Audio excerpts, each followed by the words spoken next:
Greetings all, I am Ruger coming to you from the bunker.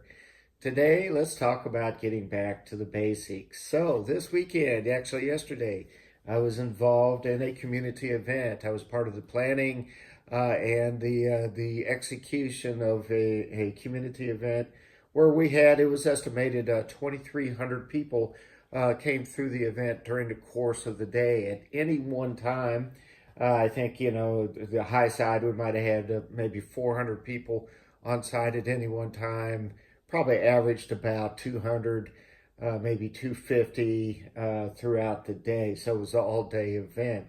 We had a very unique situation occur.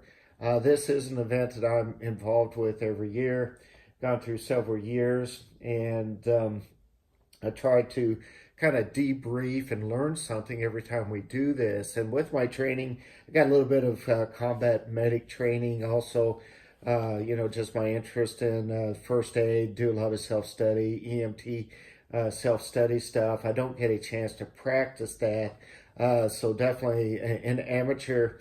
I do try to take my CPR courses and stay up to date. So I'm kind of the safety officer at this event.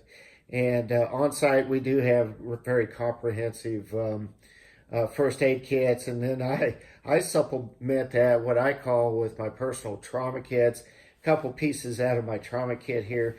You can see, it's got the quick clot bandage, survival kit. And I've got a more comprehensive kit that I carry with me.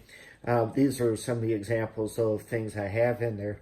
In addition to that, we did have first responders on site throughout the day. We actually had an ambulance on site. But the whole idea is that if in fact somebody were to be injured or get sick, heat stroke, whatever, that we would be able to render first aid until we got the professionals there to take care of the situation. So my mind always goes to, my thought process was worst case scenario. And actually, I was kind of thinking, well, we're a little bit prepared, even if somebody were to become fairly seriously injured, sever an artery, hopefully we would be able to stabilize that person again until, the ambulance or professionals arrived. However, yesterday, we had a very unique situation. And actually, this was a wonderful learning experience.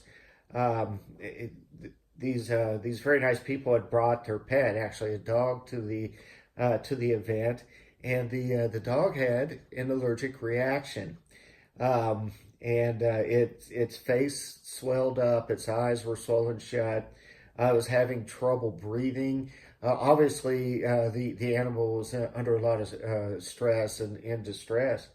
And if in fact I would have had some very simple over-the-counter medications such as Benadryl, we could have administered that very quickly and reduced the stress on the animal. As it turned out, one of the individuals, actually one of the owners, ran across the street not too far away and got some children's Benadryl.